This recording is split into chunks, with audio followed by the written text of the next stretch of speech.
Hello, and welcome to the podcast, It's a Matter of Life and Death, a podcast by Annie Anderson and the Energy Medicine Clinic, one where we look to support, align, guide, and empower conversations that are tricky, passionate, and emotional about life and death. Thanks for joining us. Welcome back, everybody, to this next episode. Super excited. Let's just be real here for half a second. Before we got going, I was joking around about the coolness of a podcast. And I said, quiet on the set. And there's only me and Roxy here. We were sitting here starting this podcast, trying not to laugh, and just how ridiculous I was. So I'm just throwing it out there and I'm owning it. We like to have fun, even though we have really deep, heavy conversations sometimes. So thank you so much for joining us, Roxy. And I say us in the royal sense of the fact I have a mouse in my pocket. Ooh, does it feel good? It is good to be here. I, was a little apprehensive, but you know what? Like you say, live it out, give it. Well, it's interesting because we've known each other for many years. Mm-hmm. And you've seen me at some of my worst. We'll be honest. And some of your best. There we go. Yes. And it's, I love the fact that we've had these sorts of real conversations outside of what we're doing right now and recording them.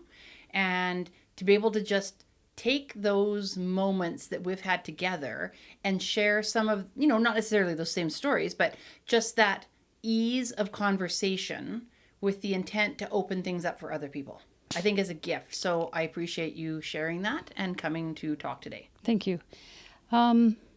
I find with today and the past, say, 20 years, maybe even more, talking about death has never been comfortable for anybody. No. Whether you're talking one-on-one to another adult, whether you're even trying to offer condolence to someone, it's always awkward. Yeah.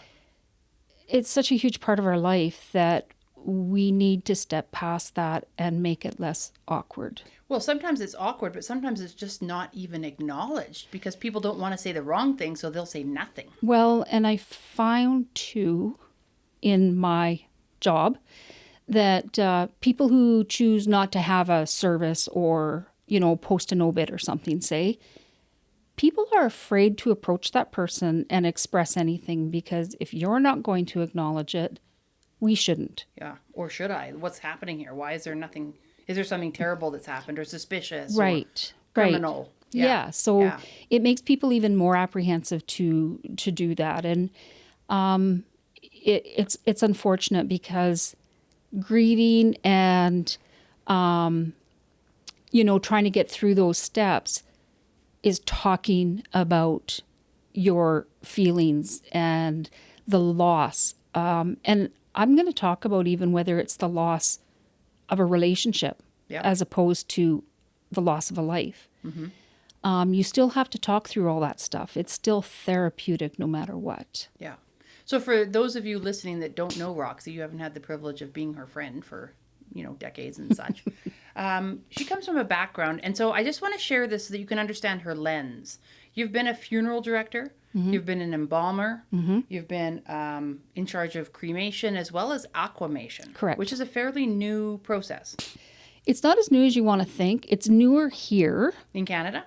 No, actually, Saskatoon, the University of Saskatoon had the first aquamation. They had it actually built for their animal clinic. Okay. So that when they were doing their veterinary sciences and they were teaching, they needed something to do with the animal bodies afterwards. So they talked to a company down in the States who built them this aquamation thing. So they went actually from pets and large animals to humans.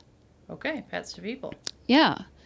And so then are they doing this a lot in the States then? Oh, yes. Okay, but not really in Canada. There's two. Well, if you want to count the veterinary one in Saskatchewan, there's 3. That's not many. No, there's not.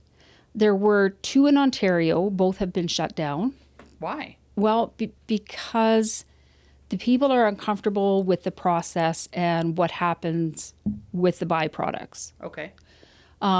In Alberta here, there is none yet, to my knowledge. Right. BC, There might have been one. And again, I think it was going to under review to see whether they were going to allow it to continue. Right. Okay. So, yeah, just So I feel like we've got a squirrel right here, like a little tangent, a little thread that I want to pull. go for it. So most people understand what cremation is. Is there more to cremation than what we know? Like my understanding is that the corpse goes in either like a cardboard or a wooden box. Whatever the family chooses, correct. They're not wearing anything, or they are. Well, it depends. If they have chosen a casket and they've been dressed and whatever, the only thing that's removed would be jewelry or pacemaker. anything that could explode inside. But So what about a fake hip? nothing. No, that stays. That would stay. Okay. Because that can be removed after the fact. Right. Because it's usually titanium. Okay. Right? So that all comes doesn't back melt? out. No, Okay. it does not. Stainless steel? No. Okay, so all those bits and pieces of the what made you part robot get left behind amongst Absolutely. the ashes. Yep. Okay. So I think that's a fairly understood concept of what cremation is. Right. What is the difference between that and aquamation? Aquamation is done with water. It's a hydrolysis system where there is, oh, now you're going to test me. There's 2 chemicals that are added that changes the pH in order to break down our soft tissue. Okay. So what flame does for the body, this water does. But it doesn't turn it into dust. It does not. The bone. So I've had to do both, and I honestly find aquamation so much more clean and respectful. It feels more gentle. It is. I Okay. think it is. Well, it's kind of a strange concept because I really haven't considered what actually happens, but just my guts would say, my instinct says it's just more gentle. That's all. I think that goes because we think fire is so Fire and brimstone and pain and burning. Exactly. And we're afraid of that. But I'm also afraid of drowning, I'll be honest. Total sidebar. I met somebody this last weekend who drowned and was saved. Wow. Had like a near-death experience. And he actually said it was the most peaceful thing he's ever experienced in his life. Wow. It was like he went back to the womb. Because his lungs all filled with water, just like they did when they had the amniotic fluid. So what about prior to that, though, the panic? No, none. Nothing? Zero. Absolutely zero panic. I find that remarkable. I know. He had quite a story. That's a whole nother podcast. But yeah, not he said there was zero panic at all. Wow. And I said, not even like the impending feeling of like, he says, no. I've heard that's what freezing is like. Yes. Very calm, peaceful. Yeah. You get so cold that your body thinks it's warm and you take your clothes off. And you're tired and you just rest. You and go to sleep. Sleep. Yeah. Yep. Yeah. Yeah. Sorry, I totally diverted you there from your cremation. We have so many avenues and alleys we can sneak down. It doesn't matter. But yeah, But they put the chemicals in. Yeah, you put the chemicals in. Everything goes in at the same time. Yeah. You turn. It's like a huge almost. It's like a tube system. Okay. The tray stays stationary. It tips, and the water circulates around you. Okay. Is what happens. Okay. So it's just slowly washing, softening, breaking down our tissues, just like what fire does, right? In recovering the cremated remains, I found in the aquamation was so much more respectful than, say, through fire cremation. Okay. Because you actually hand pick everything out practically for the aquamation. And How big of pieces are we talking? They stay, like thigh bones stay thigh bones, and they are the snowiest white I have ever seen. Right. So whether you're fire cremated or aquamated, you are processed after. Those bones are ground down to a very fine powder state. Okay. What happens to the liquid? In the aquamation, Yeah. It's already drained off. It actually goes into the water system. So, which is what creeps people out. my look on my face right now is like, Yes. So the But because tissues the pH level, okay. What that- pH are we talking here? oh my gosh, you're gonna. I didn't. No, okay. I think that's it's fine. a 5. It's acidic. It's whatever. Oops, sorry. That's okay.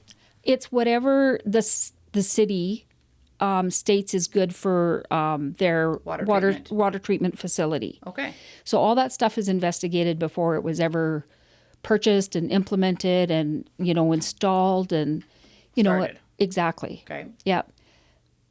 Because that is a legal issue. Mm-hmm. Of course, we don't want to contaminate anything or make people sick or whatever. No, but I just thought about it. Like animals that live in the water, like fish, die in the water. Absolutely. And they aquamate themselves in the water. What about even our river systems or whatever where cattle free range go in, drown, and their bodies just stay in there and break down?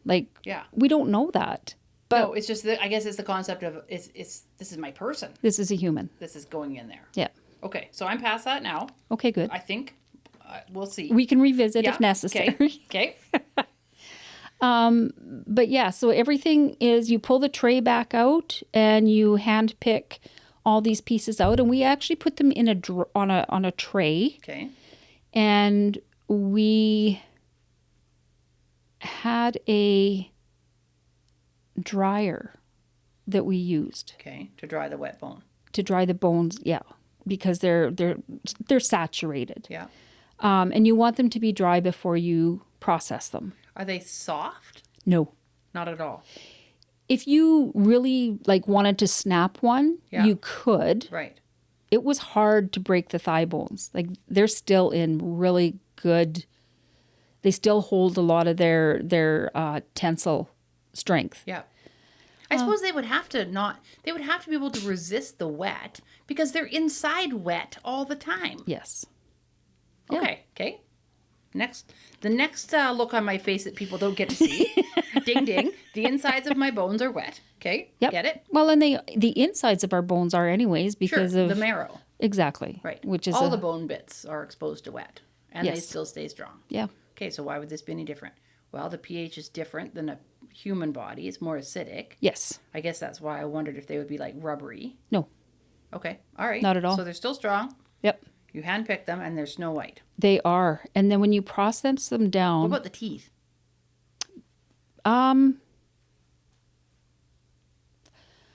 That is a good question. My memory. Now, to be fair to the listeners, it's been several years since you've worked this position, It so I has. don't expect that you remember all the little. You know what? The teeth still stay in the jaw, and we still dry them. Okay.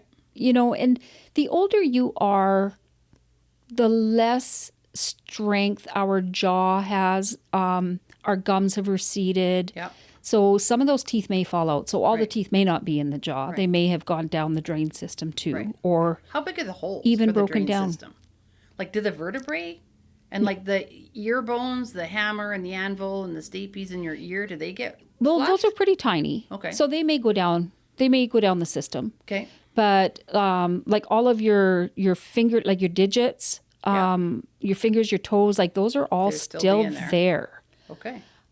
Those aren't as easy to pick off the tray. So what we kind of did was had, a special, almost like a little broom thing that we would gather them all up and then put them on a different type of tray that had less holes in it. Right. So that the air could still be circulated through and yet they would still dry. Yeah. And then when you process them down, they were almost soap-like and In so what regard? light. Oh, okay. So light. But when you touch, have you ever seen fire cremated remains? I've never really dabbled in getting super close to them. Okay, fair enough. Seen them. Most people haven't. Yeah. So it is technically bone that is broke down. So Right. it's still kind of bigger chunks. Yeah. Because the processor doesn't process those down, the fire ones down, it's exact same processor. I'll Yeah. clarify that right off the bat. Yeah. Does not seem to process those ones down as fine as the aquamation ones. The aquamation one, like honestly, we had families who wanted to keep little, Jars. they were going to keep some keepsakes, and we had ordered them in, but we didn't have them yet. So we put the cremated remains in little tiny plastic bags. Yeah. Without being disgusting or disrespectful, I'm sure if you'd have carried that across the border, you would have been caught for carrying cocaine. Okay. It looked that fine. It was so hard to tell the difference. Like it powder. was it was. Like flour. Very much so. Very much so. So that being said, I am going to say that my brother was the very first one of my brothers was the very first one that, with the company that I worked with that we aquamated. He stood about 6'3". He was quite slight, elderly. But when we processed him down, he took up, a lot of the funeral homes use black plastic boxes with flip lids for a basic cremation container. And with fire cremation, you would have to be an extremely large-boned, healthy young man to overflow that. What are the dimensions? 4 by 6 by 8 Inches. Yes. 4 by 6 by 8. That's not very big. It's bigger than you think.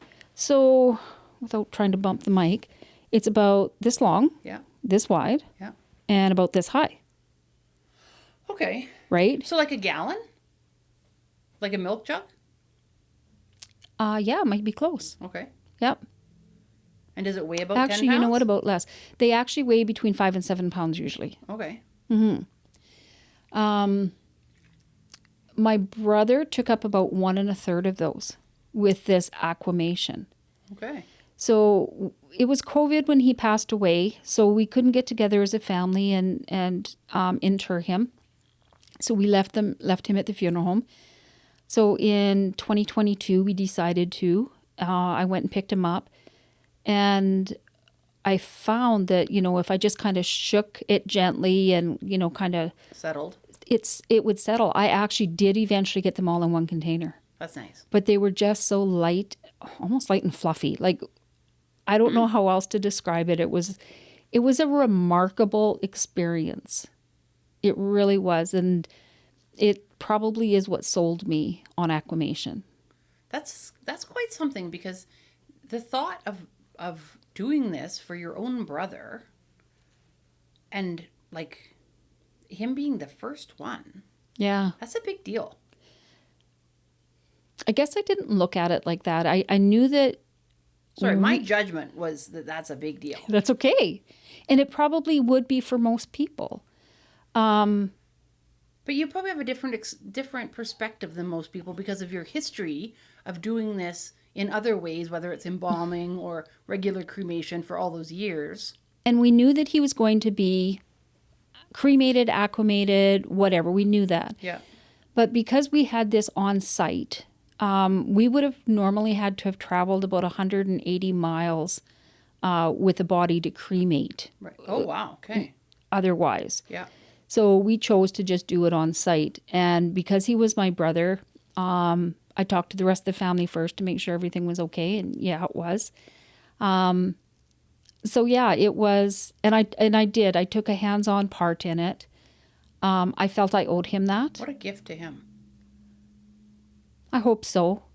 I will never really know.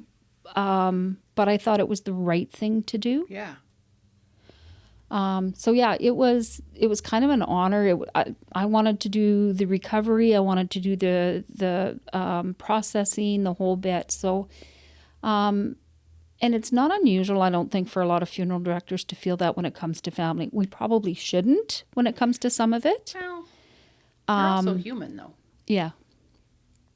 Yeah. So you want to try and do your best. And be respectful and, all that. Right. And it's not that I didn't think my coworkers would have been any less respectful.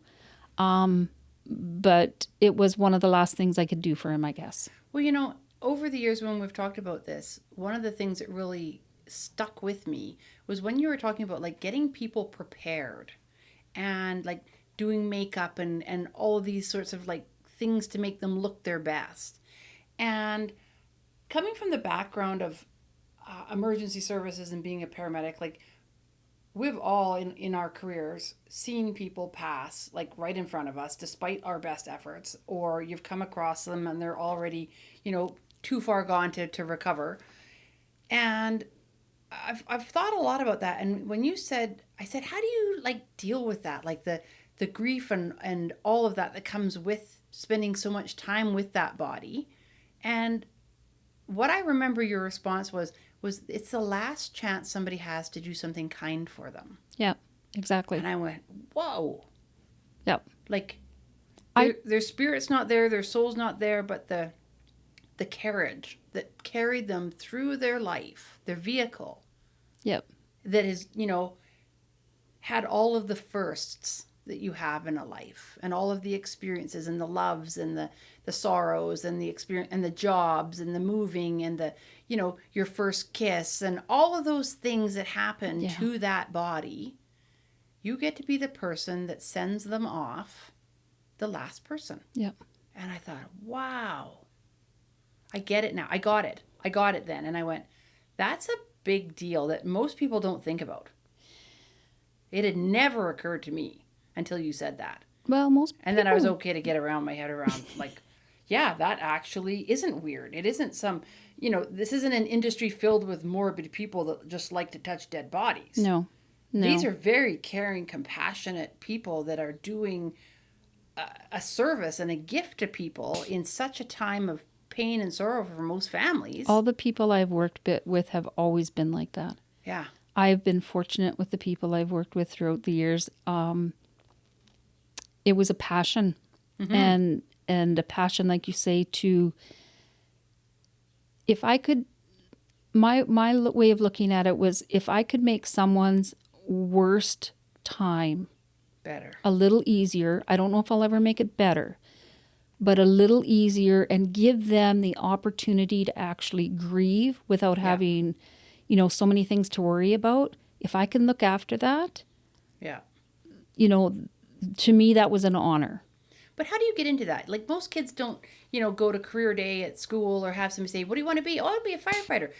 Most people don't think, I want to be an embalmer. I want to be a funeral director. I want to work with dead people. Most people don't think that. It creeps most people out. Yeah. So how did you get into that? I was older when I got into it. Okay. So divorced. What's your definition of older? I was actually 39 and just turned 40 when I went to school. Okay. So you're going to school for this? I did. I went to... take me from A to Z. Mount Royal in Calgary. Okay. Yep.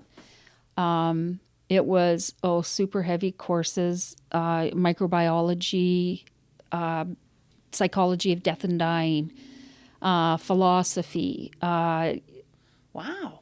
Yeah, chemistry. The chemistry I understood. Yep. I get that. I never would have considered the philosophy. Yep. Psychology, yes, because you're working with families that are grieving. Yep. But that's interesting. Okay. Yeah, it was heavy course. We did, it was one full year. The year that I did it, the next year they actually changed it to 2-year program. Right. Because it was so heavy. I was going to say, that'd be a lot of stuff to cram in there. And you're also working in funeral homes at the same time, learning practical stuff. And you're a mom at this point. Yeah. Yeah, my kids were grown. I was lucky. My daughter was her first year of college in paramedic, actually. Okay. My son was living with his dad, and he was in grade 12.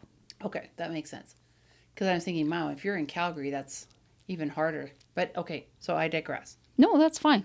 And it did play a factor because at one point my daughter had gotten quite sick and called and just, Mom, I need you. And I did. I just dropped school and came and looked after her. Yeah. I was lucky school. I made up my courses and whatever my classes were. They did accommodate me. They understood that, family does happen. So. Yeah, and she was very sick. She was very sick. She did need you a lot. Yeah. Yeah. Yeah. Okay, so you did your program. What was your favorite class in the program? Or what did you find impacted you the most? Or the one that you surprised you that you didn't realize would actually be valuable? I'm gonna, if you're gonna ask me about my classes, I'm gonna skip back a little bit just before I went to school. Okay. So Tamara was in grade 12 when I applied. I had several friends that their spouses had passed away, and they had wanted me to be involved with the funeral arrangements, help them go to the funeral home and do all that. And somebody said to me, like, why don't you go in for that? And I was kind of like, yeah, why don't I? So I applied. I got my response on June 12th. When did you apply? In 20... No, like what month? It probably... Well, you're going to make... I don't know. Okay, was it a long turnaround time? Like, No. Did you have to wait a long time? No. You applied and then boom. Yes. They called. Yeah. Okay. Yeah. So, so I probably applied like February, March. Okay, that is quick. It is quick. Okay. So I got my call on June 12th that said that I was accepted and that class would start here, blah, blah, blah. And my mom had not been feeling quite herself. So on June 16th, we found out that she had cancer, terminal cancer. So then it was like, do I go to school? Do I not? Do I not? Do I stay here and look after mom? Mom's pediatrician just basically said she won't be here that long. Her pediatrician? Or her Oncologist? Doctor. Yeah, her doctor. Okay. Sorry. I'm Golly. thinking, whoa, what's going on here? Pediatrician. She digressed. Yeah. Okay. I know that as we get older, we become children again, but no. Benjamin Button. Benjamina. Yeah. Okay. Tamara graduated on June 28th and my mom passed away on July 3rd. Oh, So I was actually the executor of her estate. wow. I had to settle her estate. I had to get Tamara ready to move to Medicine Hat here to go to school. Yeah. I had to clean out my house and get my stuff ready to move to Calgary to go to school. Put my house up for sale, that sort of thing. So That is so much to juggle. Like even on a good day. I didn't grieve. You tucked it all inside. Compartmentalized, got the jobs done, and it took me many years to actually grieve the loss of her. We had a really rocky relationship when I was younger, and it wasn't until when I was 28 we actually established a really good relationship, and we were like best friends by the time she passed away. So I had 11 years where it was really good. Mm-hmm. So that was when I finally I had to come to the realization that I hadn't grieved her first. Yeah. And then kind of you have to make yourself sit down and go through it. Yeah. So, and grief is funny because it's not the same every time you have a loss. No, different. You have different relationship with each person. And it doesn't matter. I have had 4 brothers and I've lost every one. I've lost my dad. I lost my mom. Obviously, my dad, I was young. I was 11 when he passed away. So I don't know if you really grieve like that as a child, not as an adult, because with children, it's kind of just matter of fact. Yeah. But every sibling that I had was different. The last brother I had, I was quite close with. And I will tell you that knocked me on my butt for probably 8 months, where I really didn't know up from down. Yeah. And that was only just 2 years ago, wasn't it? Yeah. That was the worst grief experience I had. And I just think it was an accumulation. Having... All the other... Yeah, well, that was 6 members of my family gone. And, we're down to 2 now. And, yeah. And because... to be honest, I had plans for us. Yep. And he just didn't want to stick around for them, I guess. But yep, he bailed. He bailed. But I can't blame him for that. So no. Yeah. So with the school that you went to, Mount Royal College. Yep. Which is now a university. It is. What was the favorite class? All right. Or the most valuable? Or the one that shocked you the most? So the shocked the most would be the embalming. Okay. Okay, so because Mom had passed away like a month and a half before I started class. And the first thing they did was showed us a video of embalming. Did they know at that time, like, did you think ahead to tell your teachers, hey, this is what I've just gone through? Oh, heck no. Okay. No. Okay. Because to me, that really had nothing to do with What you were doing? Well, Seriously? not with what I was doing, but with what I was there to do something. Okay. I was there to accomplish that, and that really shouldn't be a factor. It was a part of my life, Yes. but I can't let it. So there again, the Locking it compartmentalization, away. right? But when they showed us that video, there's a part of the embalming where we treat the abdominal cavity. Okay. And it seemed to me on the video to be extremely aggressive and disrespectful. I was fortunate enough to have a really good teacher, embalming teacher in the embalming room.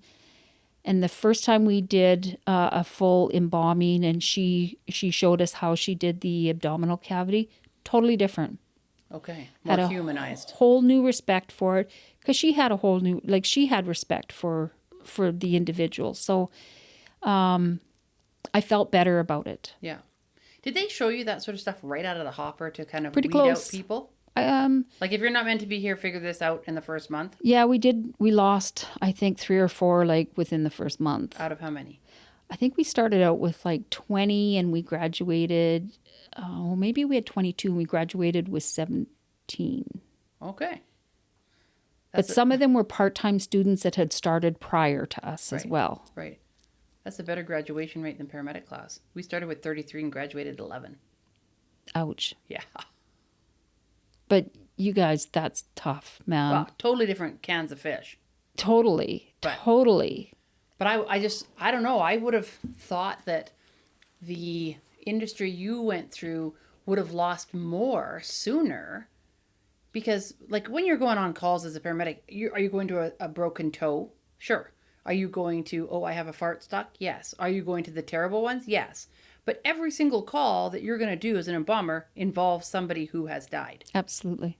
So I would have thought that would have been And a lot Any and higher all attrition rate. manners of death, right? Like anything from peaceful in their sleep to terribly Dramatic. tragic. Yeah. Yeah. And that one, I'll be honest, I know I had one that totally traumatized me for a long time. But yeah, you go to all sorts of things. So in a smaller community, it is the funeral director's responsibility to go do the removals or pick up the deceased individual from Not just the ambulance. not just the hospital Yeah. where they're in the morgue, but if it's Like a car accident unexpected, absolutely car accidents. I had been to a plane crash. I'd been to 3 house fires, several suicides. Is that in conjunction with the coroner and police, or how does that? How do they decide it's you? So in Medicine Hat, there were 2 funeral homes that took turns, and they're called Attorney General Removal Service calls, Okay. where the government pays you to do those removals.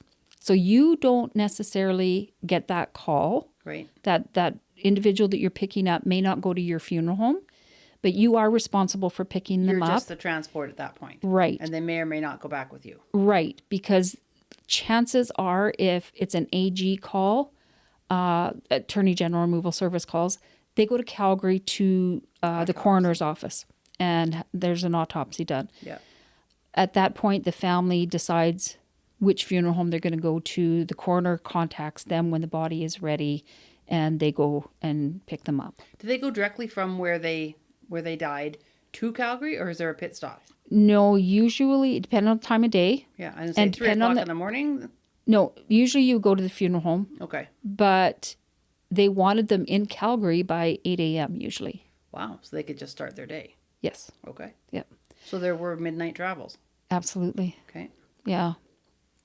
A lot of times people would get, like if it was a 3 a.m. call, you wouldn't get back to the funeral home probably close till, 5:30, 6 o'clock because of The there's situation. lots to do sometimes Sure. in those situations. And we would have somebody grab them and head to Calgary right away. Yeah. And then just drop them off, turn around, and come back. Yep.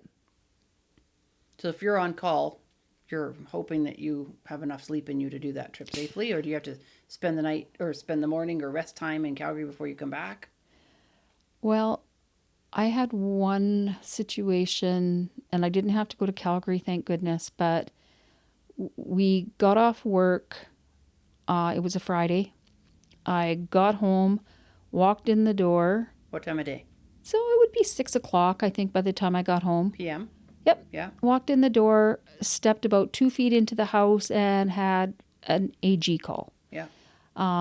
So that one was actually out at Many Berries. Mm-hmm. So we had a pretty large area that we covered. We covered Many Berries foremost, like almost down to the U.S. border. Yeah. Yep.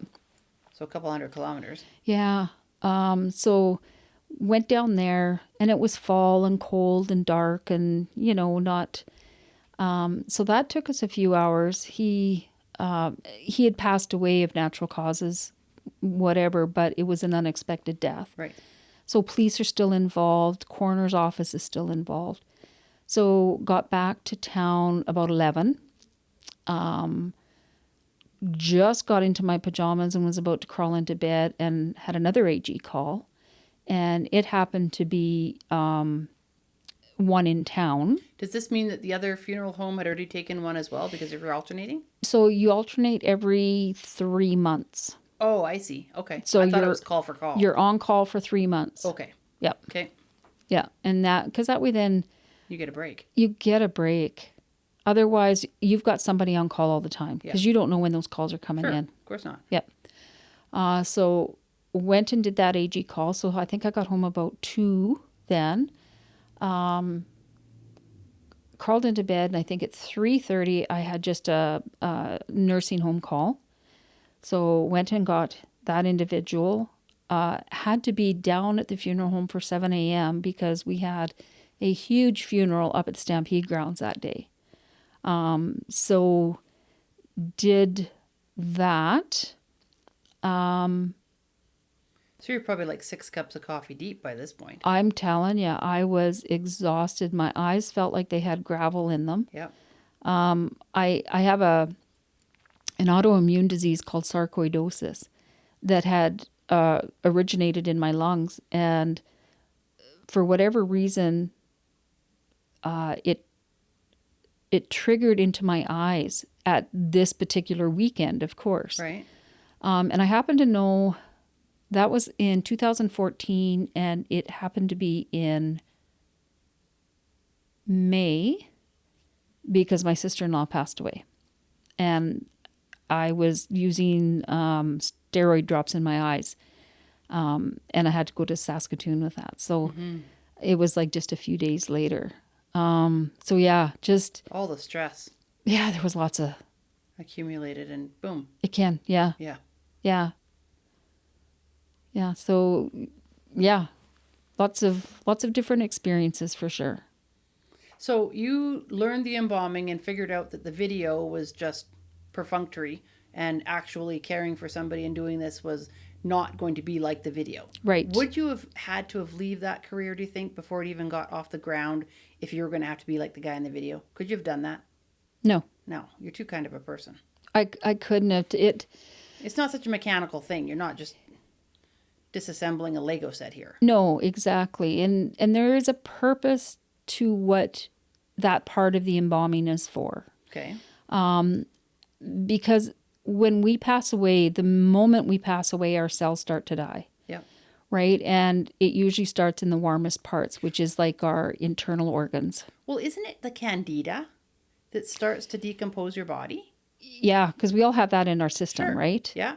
I was told that the candida that's in your body, its sole job is to try and eat you alive. Yeah. And then when you are no longer fighting back, it takes over. It can. Okay. Yeah, absolutely. There's all kinds of different things that can happen to a body in death as well. Like there's a thing called tissue gas, Okay. which happens between the layers of the skin. And it's like, Is it what caused you to swell up? nope, Okay. no. Can you extrapolate on that? Like you just have these visions of, you see these dead bodies that start to rot and gases create in their body, and then they swell up like the Michelin Man. But that's all internal gases that happen inside the abdomen. But not tissue gas. Not tissue gas. Okay. Because tissue gas is like between the layers. It's highly contagious. What do you mean contagious? It can go from one dead body to another. And do what? Do the exact same thing. So could it kill you as a living person? No. Oh. No. Okay. But if you don't sterilize and bleach everything in your funeral home, or, you know, if the morgue at the hospital has it, like everything has to be cleaned because everybody will get it. Okay, so what happens when you get tissue gas? Well, all the layers separate in the skin, and it's like bubble wrap where you touch it and there's like crackly. Yeah. That's what happens. Oh. And it can, almost like subcutaneous emphysema? Yes. Wow. Yeah. And is it like a bacteria that causes it that is contagion? totally. Huh. So we do have chemicals that can slow that down. Sure. But you have to catch it because it is fast. You can have a body that you put away one night and come in the next morning and it's almost wasted. There's so much tissue gas in it. Yeah. That must be unnerving the first time you see that, if you're not expecting it. Wow. And it's heartbreaking because when it's gone that far and there's nothing you can do. There's little you can do to reverse the effects to make it better for the family. So if you're going to have a viewing, they're going to have a completely distorted view. Yes. Yeah, that would be awful. Yeah. Hence why you got to get on it fast. Exactly. So if you notice it's starting to happen in a body, how do you stop it from spreading in a body? We have special chemicals specifically for that. Okay. So there's so many different types of chemicals that we can use. So many different companies have different stuff. And some are made specifically for treating the abdominal cavity. Some are for injection. Some are for, tissue gas. If you have an open wound that is oozing that needs to be dried, we have chemicals for that. Yeah. It just kind of goes on and on. Gels, things that you can put on to help preserve things. Absolutely. How long does it take to do that whole process? Like, do you have a window of opportunity, would you say, between when you need to get started and when you have to have all of these procedures done by, so that you don't have things like tissue gas leap ahead of you? Usually, if we had somebody pass away today, we could embalm them tomorrow and it'd be fine. Okay. We have waited a few days because families don't always know what they want to do. As long as they have not been exposed to anything like tissue gas, they will not get it. Okay. And I honestly don't remember where that originates from. Would it be a type of sickness that somebody would have themselves? So it's just, there it is. Better get it before it spreads. I don't think so. I think it's something like a prion, that type of a thing where if you are exposed to it. Right. But I don't remember where it originally started from. So it could be a contaminated instrument, a contaminated table. Like just about anything that has that particular bacteria that somehow gets between the layers of the skin. From a respect perspective, I understand how you wouldn't want to use a contaminated instrument from one body to the next. Like, that's just rude. But I never would have occurred to me that you would still be transferring things that could harm. Yeah. Because they're already dead. How can you make it any worse? Absolutely. But if you're trying to preserve them to make them look nice for a viewing, of course, you've got these things to consider.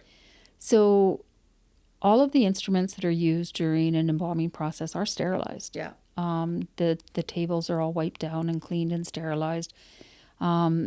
Because, again, part of that is the respect aspect. Yeah, part absolutely. Part of it, too, is that we don't want to pass anything on. Or to you. Because if somebody has, contagious diseases in their physical dead body, because you could still be exposed to those things if you had, cuts or breathing in things or ingestion of some sort.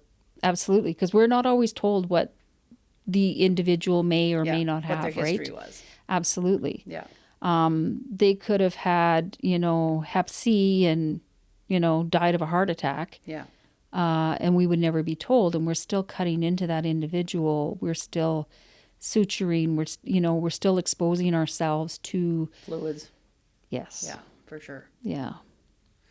So when you're embalming somebody, this is my understanding of it, and I'm interested to know how far it is from truth. Okay. You would put an IV catheter or a tube of some sort into one of the blood vessels, drain them, and then fill the veins and arteries up with something. So you drain through the jugular vein, Okay. right? Because that's the way the blood flows through the body. Yeah.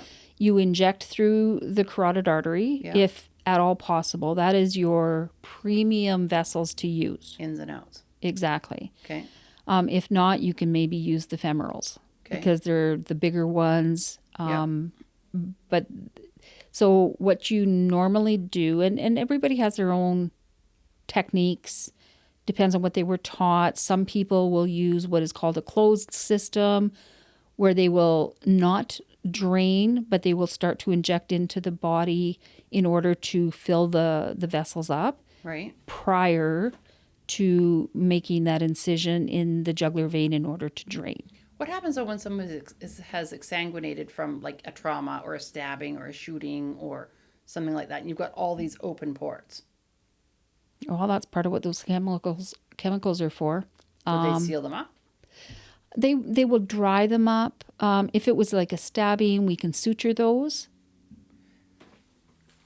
Like you're suturing back the small veins and arteries? But once we've injected, if we're injecting, and like I'm just thinking, it's an open system all of a sudden now. You've got all these so you've got something points. that's damaged your vascular system, is what you're saying. Right. Okay.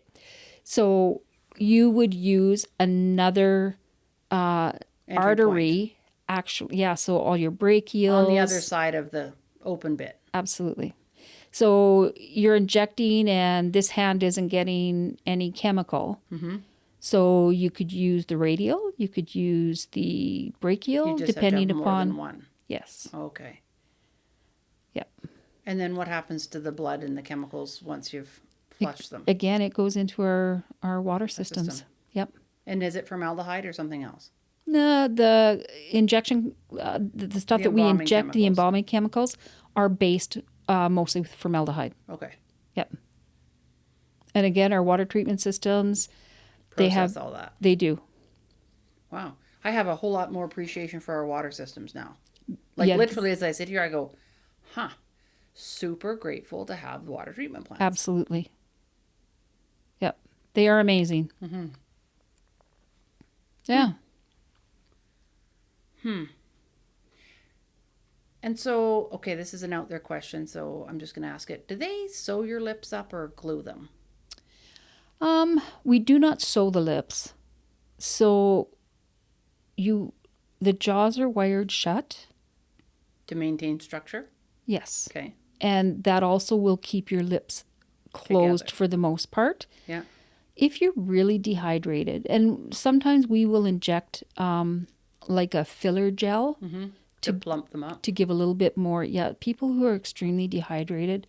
When my mom passed away, she was extremely cachectic, which means basically skeletal. Yeah.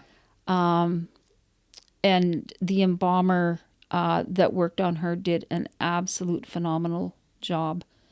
I paced probably 10, 15 minutes before I had the courage to go up and see her. Mm-hmm. And because she looked so rough, we only had private family viewing. Mm-hmm. She looked like she did before she was ever sick. She looked beautiful. That's awesome. Oh yeah, he did an amazing job. So, and that was what I wanted to give other people, right? Mm-hmm. That, they look so peaceful. They just look like they're sleeping, looks like they could just get up and go. Yeah. That was always my goal. Yeah. Because I think families have a sense of relief when somebody dies, a slow death, a tragic death, whatever, and it's left a tragic impact on the family. Mm-hmm. If they can see that individual at peace, it can bring peace to some of those family members. If they've seen them in that terrible state. Exactly. Yeah. Well, even just knowing. You knew somebody was in an accident and it was really rough. And the first thing you kind of think of is the terror they must have gone through, or the fear they must have gone through throughout that process, and how horrible it must have been for them. Yeah. And then to see them in their casket, or, you know, their cremation receptacle, whatever it is the family's chosen. And I just can't, I can't express enough that, you know, when they look relaxed and at peace, it helps. It does. It looks like, okay, maybe it was their time. Mm-hmm. You're more able to accept. Yes. So people will get embalmed. In my mind, they get embalmed and then they get buried. But do they get embalmed and then also cremated? Absolutely. Wow, that's a lot of work. If you want to have, and there's different ways of doing it, of course, but usually the embalming is for the viewing purposes, right? And if you're going to have an open viewing, right, where you're going to have anybody in the public come to pay their respects and talk to the family, embalming is definitely encouraged because of all the pathogens and stuff that start to build up in the body. Mm-hmm. You do not want those passed on to individuals, because they can be. Because people will kiss the body. Yes, They'll they touch do. them. Yes, they do. Huh. Hug them, kiss them. You know, it's, yeah. Yeah, that's a good point. Sorry. No, that's okay. So yeah, it's highly encouraged that you would embalm if you're going to have that visitation. And especially if they have a known something. Oh, absolutely. Yeah. Absolutely. Is there ever a time where you've said no? That, like, this is not an option. If you want a viewing, you must do this because we know that there are dangers to the public. You know what? We had one individual who was, without trying to sound crass, like, he was green. He was that far gone when we got him, and the family wanted viewing, and they wanted public viewing. So we embalmed and we cosmetized. As in makeup? Yep. And the family was so pleased. So we're thinking one night, okay, you've got one night of visitation because this individual is so far gone. Yeah. We can't maintain it beyond that. Yeah. And they were so pleased that, well, let's have it tomorrow night too. Oof. No pressure. We did it. Yeah. We did it. And they were still happy with it. But man, it takes a lot of work to maintain some form of Composure. looking normal, right? Like, I imagine. because honestly, he was green. I was just like, I'm never going to get this to look half decent. Yeah. But, you know, it's like covering a bruise. Yeah. You use different Stage colors. makeup and stuff. You bet. You use a little bit of different colors to It's cover not like it. regular people makeup though, is it? We did, you know, for I can see like on the final touches. little granny ladies, we would use, you know, Mary Kay. yeah, whatever, lipstick. Maybe whatever she had in her makeup case. 'Cause Exactly. that was her makeup. Yep. The families have brought makeup in, and that's what you use. As long, again, as, you know, the everything wasn't dehydrated, for lack of a better word. Wasn't really dehydrated, because our normal face makeup just doesn't cut it for that then. Right. But, yeah. Now, I've heard, now true or false, I've heard that when people have like significant trauma, especially to the face, because that's what people want to view, would you like rebuild stuff with clay and then pull the skin over and then cover it up to like... No, we rebuild. Yeah. But it's not out of clay. It's usually out of a, almost like a tack, right? What's a tack? Like a fun tax type stuff. I'm not familiar with that. Fun tack. Like a Play-Doh? Something like that. Yeah. Okay. Yeah. So it's pliable, and you can work with it and form it. And you can, like, one of my coworkers made a perfect ear for an individual who had lost their ear. And then you would paint it with the makeup to... Most of match it's it up. usually that color, but yeah. And the last few years that I worked, rather than just regular cosmetics, they started into like a spray. Like an airbrush. An airbrush, exactly. Yeah. So much easier. Yeah, I bet. Mm-hmm. Yeah. Because sometimes when you touch it, it It's going to degrade. Well, it does, and it doesn't get that right look because you've Yeah. got a brush or something that you're working with, and you're leaving brush strokes or something, and no, that's not what I want. So you got to start all over, and yeah. So lots of different techniques out there, and everybody uses their own techniques. Absolutely, everybody has their go-to products without a doubt. Yeah.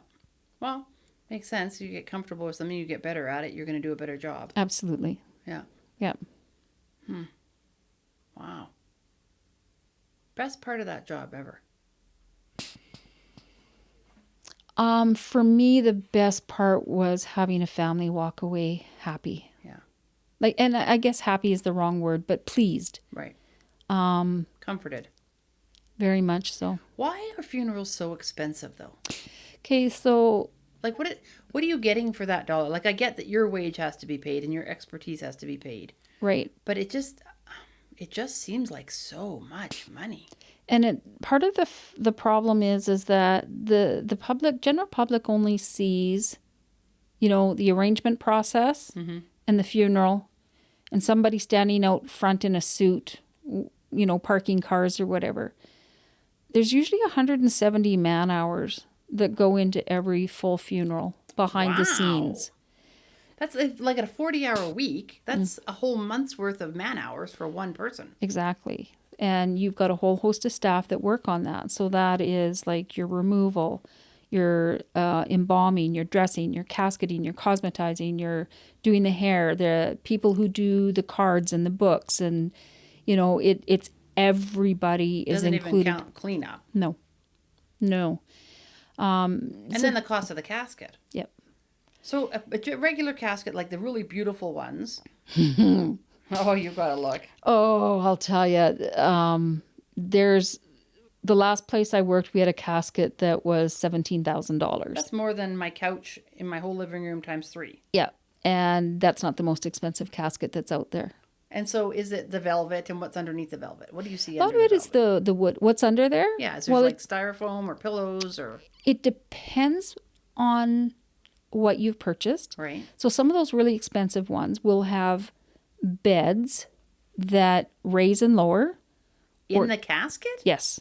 Do they stay in the casket? Yeah. So it's on a crank system. Okay. So if you've got a really big individual and you put them in a casket and they're way up high, you have to get them lowered down there. First off, to make it look half Natural. decent. Secondly, so you can close the lid. Right. Right? If you got this little tiny granny that weighed 80 pounds and put her in one of those caskets and you lose her in there. Well, wouldn't they have ones with different depths? Without needing hydraulics and stuff? Well, it's not a hydraulic, it's a crank system. Okay. But they do. They do. And then it's just filled with Peanuts? no, some of it is filled like just with tissue. Like really like lots and lots of like a heavy tissue paper type thing that's in underneath. Some of it's almost like a straw. It's yeah. It's strong but not completely solid. Right. Right. So, you pull out what you don't need to make sure that they're in the casket properly and that sort of thing. So those are going to be the ones that aren't your high-end caskets, of course, right? But your higher-end ones that have those beds that raise and lower, and they can tilt. So you have someone who's laid in bed for months and is kind of, curled up with one side up and one side down. When you embalm them, that doesn't change. Oh. Their body has... They don't relax into a flaccid. They do not. It's almost like their body morphed into that from being in that position for so long. So you get that bed and you can tilt it and that individual looks like they're laying flat. Evens out. absolutely. It So compensates it does. from the bottom side. Yeah. And I mean, if you don't use the high-end stuff, then that's where we stuff like that straw stuff or the paper or whatever to get them to look. As best you can. Absolutely. Did your funeral home ever, or any of the ones that you've worked in or heard about, participate in any of these natural burials? Actually, before I left the local one here, our cemetery designated an area for natural burial. So for those that don't know, can you explain what that is? Natural burial is where you are buried without a casket, no embalming. It's in like a grassland area, not a maintained grassland area. Okay, so there's nobody mowing the lawns. There's nobody mowing the lawn. You do not get a marker. Are you wrapped per in a se. shroud? That's up to the family, Okay. right? That would be make the most sense, because otherwise, how are you going to handle the body? You have Right. to be you have to be in something that is degradable. Natural state. Yes. Yeah. Yep. Absolutely. Not plastic. Not plastic. Like maybe a cotton or something. Yeah. Okay. Yeah. Not polyester or anything like that doesn't No break blends. down. No. Yeah. Yeah. Okay, so they have them here in Medicine Hat? Yeah, they do. Okay. Now, I don't know if they've actually been utilized. I was going to say, are they more expensive to do it that way, or are they less expensive to do it that way? The overall cost would probably be less expensive because there's less man hours involved. Right. Right? And less materials, physical materials. And less physical materials. But your cemetery costs are probably going to be quite similar. Right. You still have to dig that. Is it 6 feet? It's very close to 6 feet. Okay. So Because that would be the same in casket is natural. usually about 3 feet depth, and you want to have at least 3 feet of dirt over top. Oh, I was going to say, so is it 6 feet to the bottom of the casket or 6 feet to the top? So then is Bottom. it 9 feet? Okay. If you're doing a single grave that's double, so you put one casket on top of another, It's like a married couple. then it's 9. Yep. And so if the person who has been buried first is only at 6, and then all of a sudden the spouse says, I want to be doubled, do they remove that first one and go down another 6, or is that not an option then? That's not an option. If you You have want to to be in that, pre-decide. if you want to be in that grave, then you have to be cremated Okay. Or go beside it. or go beside it if you want to be full burial. Right. If there is a grave Space. beside it. That's why if you are going to purchase, if you want full burial and you want to purchase plots, Yeah. do it when you're younger, like 40s, whatever, 50s. Because by the time you get to those ages where you're You going need to it. need them, they've probably at least doubled in price. Or they're full. Or the spaces are full. Yeah. Absolutely. Yeah. Gosh, I've seen some prices of families that have bought here like way back in the 50s or whatever for like, $75. And now? For a plot now, I think you're looking at like $1,300. Wow. Yeah. And I mean, that was back when I was working. Yeah. So I honestly don't know what they are today. Interesting. Again, you're talking man hours. So you had asked me prior why funerals were so expensive. Normally, the funeral homes that I had dealt with, we absorbed the extra costs. So you put 3 obituaries in the paper, they billed us. Right. You ordered a luncheon, they billed us. You purchased cemetery plot or plots and the opening and closing, they billed us. What do you mean the open and closing? What does that mean? Digging and filling in. Ah, okay. So an opening of the grave is... Ah, okay. Yep.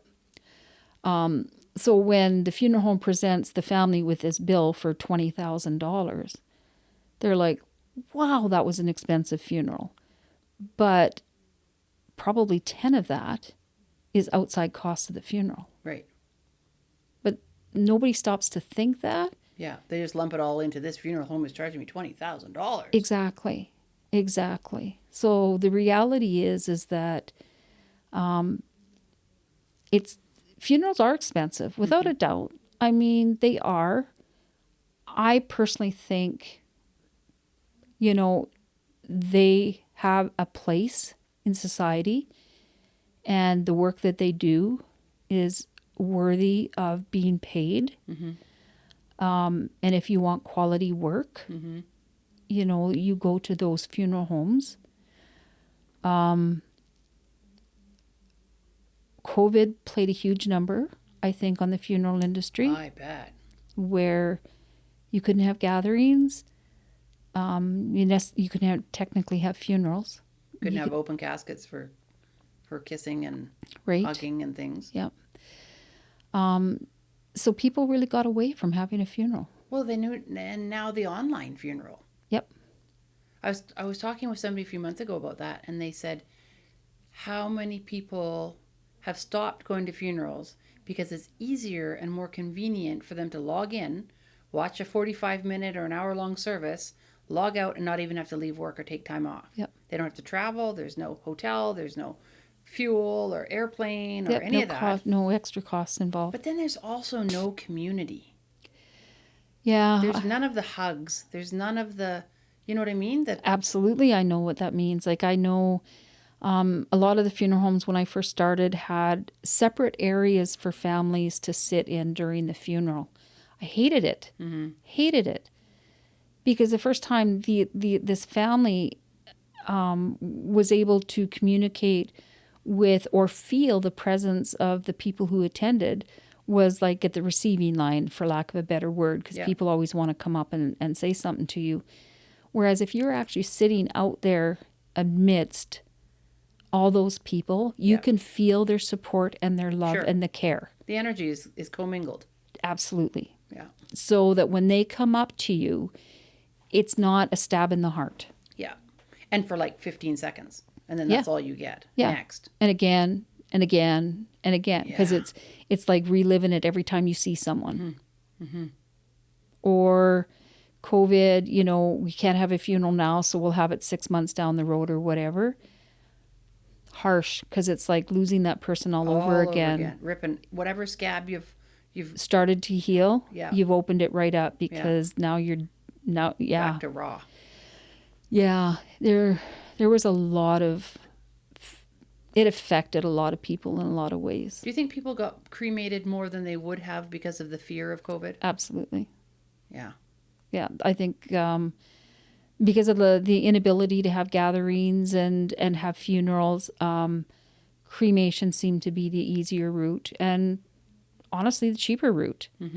I think possibly those costs are starting to come up a lot more even with full burial, but a lot of that depends on your burial receptacle, what you pay for that or what you choose. So that usually makes the huge difference between embalming, like full burial and cremation.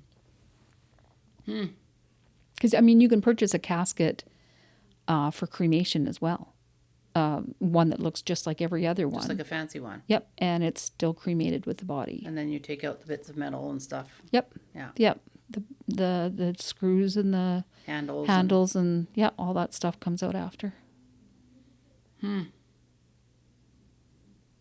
Knowing what you know now, would you pick the same career? I loved it. I am not involved in it anymore due to health. Yeah. My lungs couldn't take it anymore.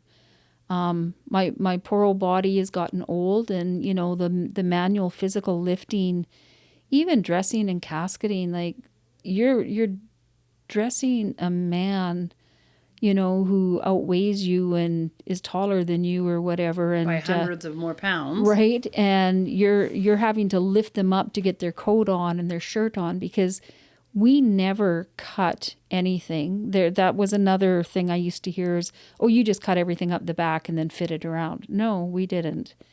You brought clothes in, those clothes were put on. The only time anything was ever maybe cut was if it was too small. A man's shirt, we might cut a little bit along the collar, along the back.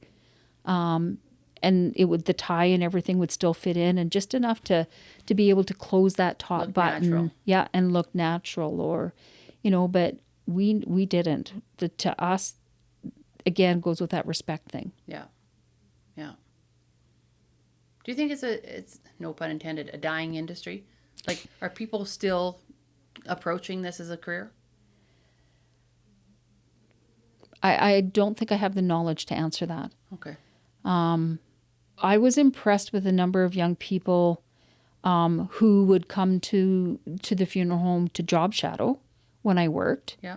I found that surprising and very impressive. And some of them fit in beautifully. Some of them weren't maybe made for this area that is more traditional, you know.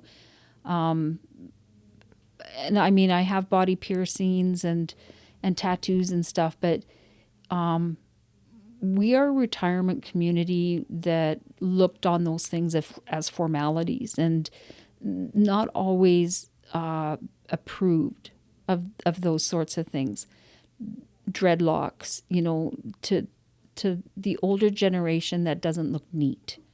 Yeah. Right? A funeral director is supposed to be like neat and tidy and, you know, not creepy. Way. Yeah, not creepy. Good evening. Yeah. But Not Count Dracula on the days off. No. But approachable at the same time, right? Yeah. Huh. Interesting. This has been awesome. I love the fact that you've been able to demystify a lot of things, for me personally, and Good. for people that haven't, you know, known you over the years to even have even a tenth of the conversations. And do you have any words of wisdom or anything like that that would be something that only you would know from the position that you've had all these years to share with people that maybe they should consider if they're in a position of knowing that they're going to lose somebody in the next little while? Talk about it.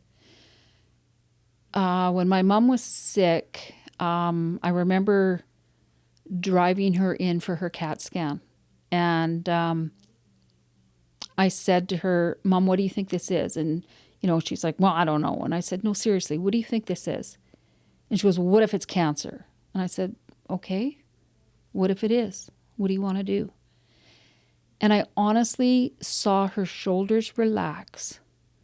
And her answer was, I don't know. I guess we'll have to wait and see.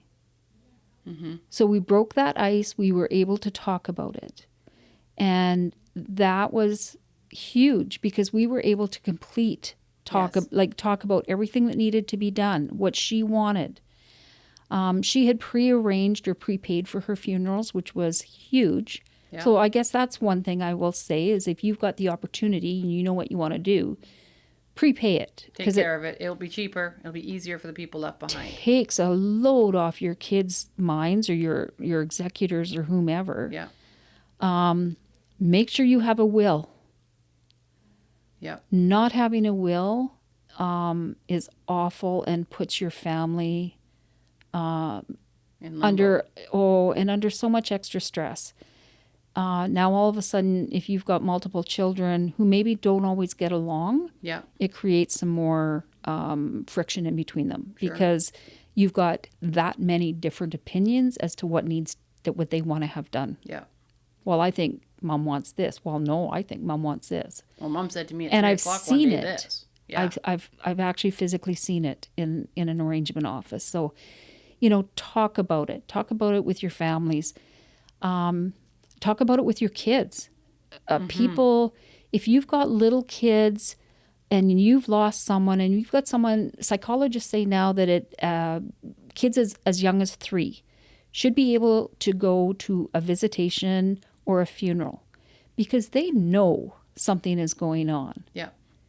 Yeah, they're smart. They're very smart. Room and all fulls of a sudden, adults crying and whispering, and they know something's not right. Absolutely. They always pick up on that stuff. Yeah. And all of a sudden, grandma's not around or grandpa's not around. Please do not say they're sleeping. Yeah.